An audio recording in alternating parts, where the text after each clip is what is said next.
Facebook events are a dedicated space on Facebook that let you organize and respond to gatherings in the real world with people on Facebook. As a business owner, you can create events for both in-person or online gatherings and use Facebook events to drum up attendees, engagement, brand awareness, maybe some new Facebook page likes or website visits, and of course, RSVPs. So if your company throws events that you need more of your target audience to know about, watch to the end of this video because I'm showing you how to create Facebook events and promote them effectively.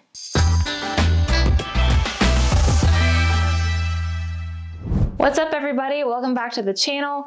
I'm Brandy with LYFE Marketing, the digital marketing agency with a mission to help small businesses grow. Before we get started, please go ahead and like this video for me, subscribe, and hit the notification bell so that you don't miss out on any of the business growing videos that we put out every single week. All right, so today I'm going to walk you through Facebook events from A to Z, but if you already know how to create them or just have a specific question, check out the timestamps in the description to skip to the part that you need. For everyone else, let's start by defining what a Facebook event looks like. I've got this one pulled up just as an example. This is a Facebook event for the Atlanta Brunch Festival.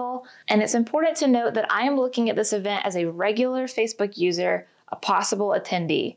This is not an event that I have created or that I am hosting. So the way I'm viewing this page is what your customers will see when they look at an event you create. So first things first, they've got the name of the event as well as the date and time of the event here, which it says Saturday because the event is happening this week at the time that I'm filming this. But if it were several weeks away, it would show the actual date here, like March 5th. 2022. I can RSVP if I'm interested or going, as well as invite my Facebook friends to RSVP. If I click the arrow, it allows me to copy the link to this event page if I want to share elsewhere, and clicking the three dots allows me to save the event, add it to a page, or report it. From there, the rest of the page breaks down into two sections, About and Discussion. On the About tab, we get all of the event details, including how many people have responded, who the event is by, aka who is hosting it, where it's happening, where you can get tickets, if it's a public or private event, and the description of the event written by the host. To the right of that, we have a CTA button of where to get tickets, as well as a map of where the event will be located. Below this, we have the Meet Your Host section, where you can scroll through and see who is hosting this event. And then to the right, we have Guests, where you can invite your friends and click See All to see if any of your friends have marked themselves as going or interested. Now, this is a huge part of what makes Facebook events successful, because seeing how many people are going, and specifically how many of your friends are going, is social proof all in itself, making other people want to go. Now, if we click to the Discussion tab, we have the same details section and Get Ticket CTA from before on the right-hand side, and all the recent activity going down the left. This will usually consist of things the host has posted, but as you can see, there are some attendees posting as well, tagging their friends to let them know about the event, and so on. And just to give you a quick look, here is what this event page looks like from my mobile phone. All the same sections and information is there, it's just formatted a little differently. Okay, so now that you have an idea of what Facebook events look like, let's walk through how to create a Facebook event and best practices along the way. Now, you can create an event from your business page or from your personal profile. I would advise creating one from your business page, but if for whatever reason you have more leverage with your personal profile, like if you're a beauty consultant or real estate agent or something where you've built your business using your personal profile's friend list, this is how you create an event from your personal profile. Click the menu grid icon and under Create, click Event, and it will start prompting you. And you can see on the left side under Create Event, it has my name, and next to Host, it says Your Profile. That's a good way to check to see if you're creating an event correctly or not, if you get kind of turned around. Seeing that tells me I'm not creating this event from my business page. Now, I'm going to back out of this in a second to show you how to create an event from your business page, because it follows all the same prompts except for one. Here under Privacy, it allows me to choose between private, public, and friends. You only get this option if you create an event from your personal profile. You'll see in a minute that if you create an event from your business page, it's automatically public. All right, so now let's go back to the LYFE Marketing business page to walk through creating an event from your business page. Click the More tab and click Events. Here you will see if you have any upcoming events your business has created or any past events it's hosted in the past. To create a new event, click Create New Event. Or if you didn't have the events button under your More tab, you can also click event under the Create section from the Home tab. Either method will bring you to this screen where it will walk you through the prompts of everything you need to fill out to create an event. The first choice being to select if this event is online or in person. An online event, it says, could be a video chat with Messenger Rooms, broadcast with Facebook Live, or an external link such as a Zoom link, for example. I'm going to click an in-person event. This screen is where you fill out a lot of the event details, starting with the event name. The name can be up to 100 characters, though I wouldn't advise it being that long as it'll run off the screen for mobile viewing. If it has to be on the lengthier side though, please make sure you put important information at the front. A, so that it's not cut off, and B, because that's likely what most people will read. Below the name, you can set a start and end date and time for the event. You can also make it a recurring event if that makes sense for your business. Like if you own a bookstore, for example, and want to start a recurring weekly book club event. This makes it a lot easier to do that because you just have to set up the event once and make it recurring instead of setting up a new event every week. Below that, we see the privacy tab, but like I mentioned earlier, it won't let you select anything but public when you're creating an event from your business page. And while we're talking about that, just quickly note the LYFE Marketing name and profile icon at the top where it says host your page. Again, this is just a good spot to double check yourself that you're creating this event from your business page and not from your personal profile. All right, next we have your description. It doesn't give me the character limit here, but these can usually be pretty long if you want them to be. Now, these are my 3 main tips on what to include in the description. Number 1, put the name of the event, the date, and location here too, because you don't want people to miss that information. Number 2, include a short and sweet sentence of what the event is about or what people can expect from it.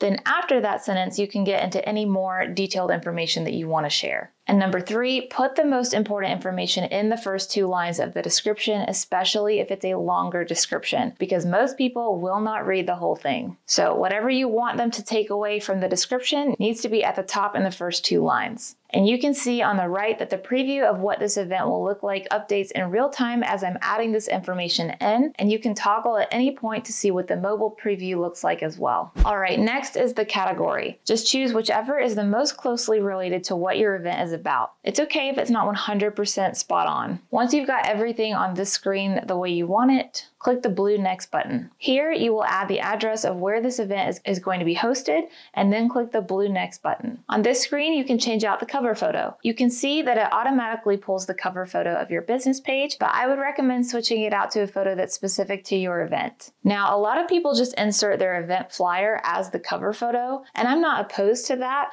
but you just want to make sure it fits and that there are not words being cut off or running off the screen on either the desktop or mobile preview. If you're not using an event flyer, I would recommend using a photo from a past event if you've hosted this event before, or if not, you could use a photo of the people throwing the event doing something in relation to the event. So running with the book club example, maybe it's your first book club and you don't have a photo from a previous book club to use. I would take a photo of the bookstore owner and some employees sitting around a table with books, smiling at one another, one of them reading, maybe one taking notes, etc., to emulate what people will be doing at the book club event. And if all else fails, you can still rely on stock photography, but I would utilize this as a last resort. You can also drag the image to reposition here if need be. If your event costs tickets to attend, you can add the ticket link here. Then under event settings, we have the option to add a co-host. So for example, maybe a bakery down the street from your bookstore wants to provide cookies for the book club. You could add them as a co-host if that made sense to you, and if they want to be active with the Facebook event. Just be a little bit cautious about adding co-hosts because it does give that person or business permission to edit and change things on your event, so you want it to be someone that you trust. Under event options, we see the option to toggle off or on these settings, showing the guest list, only allowing admins to post in the event, making it so when the public posts in the event, it has to be reviewed and approved by a host or co-host before it officially publishes, and allowing people to ask questions about this event via Messenger. Now, you can set these settings to be whatever you want, whatever is most manageable for you as a small business owner. But the one thing I would definitely recommend is that you show the guest list. keep that option toggled on. Because like I alluded to earlier, that's really the magic in Facebook events. Once you start getting RSVPs, they'll appear here showing how many are interested in going, and that helps create a snowball effect where other people start RSVPing because they see that other people are going, and they specifically see if any of their friends are going. Now, if you're worried, thinking, what if I don't get any RSVPs and it just looks like a lame event that nobody's going to? Don't worry, I'm sharing a couple promotion tips after this, so stay tuned for that. Once you've got these settings the way you want them, click the blue Save button. After that, you can give your event one more look over on both the desktop and mobile preview to make sure everything is right before you publish it. You can see it automatically added a map based on the location that we entered. Once you've got it all looking the way you want it, click the blue Publish button. Or if you want to save your work and revisit it later, you can hit save as a draft. And that's that. That's how you create a Facebook event. Now, before I wrap up with some promotion tips, first here is a quick message from Morgan about our new monthly coaching program. Hello! We just helped a small business make over $1.5 million through Facebook advertising. After managing millions of dollars of ad spend for thousands of small businesses and creating thousands of social posts to help businesses connect with their customers, we know how to get results. And we want to help small businesses get results too. So we've decided to give away our knowledge, learning experiences, resources, tools, and feedback to help you achieve results for your digital marketing efforts. If you want to learn the blueprint for success, the best practices from some of the fastest growing companies in the world, get access to all the tools you'll need, and get live expert guidance from yours truly, stop what you're doing and sign up for our coaching program today. All right, now here are 3 tips to promote your event and get those RSVPs. Number 1 is to take advantage of the invite button. Looking back at the Atlanta Brunch Festival event page, if I click the invite button, it allows me to invite up to 500 of my friends. Sending those invites will send them a direct Facebook prompt to RSVP to this event. And remember, I'm not a host for this event or anything. I'm just a regular public person viewing this event, which means anybody can send these invites. So not only can you and your co-hosts invite 500 people each to RSVP to your event, but you can and should get all of your close friends and family to also use their 500 invites each to invite people to RSVP to your event. And this is an organic method that doesn't cost you any money to promote it. All right, tip number 2 is to share the event to your business page or any other platform where you have a decent following. When you click the arrow on an event page, it gives you a link you can copy and share anywhere, and that link will direct people back to this event page. So first and foremost, share it to your Facebook business page where your existing Facebook page followers can see it. But if you have a lot of Instagram followers, share this link to your Instagram story too, or post it on LinkedIn, wherever you have a following. And lastly, tip number 3 is to use the event's ad campaign. Now this one will require an advertising budget to execute. When you go into Facebook Ads Manager and click Create Campaign,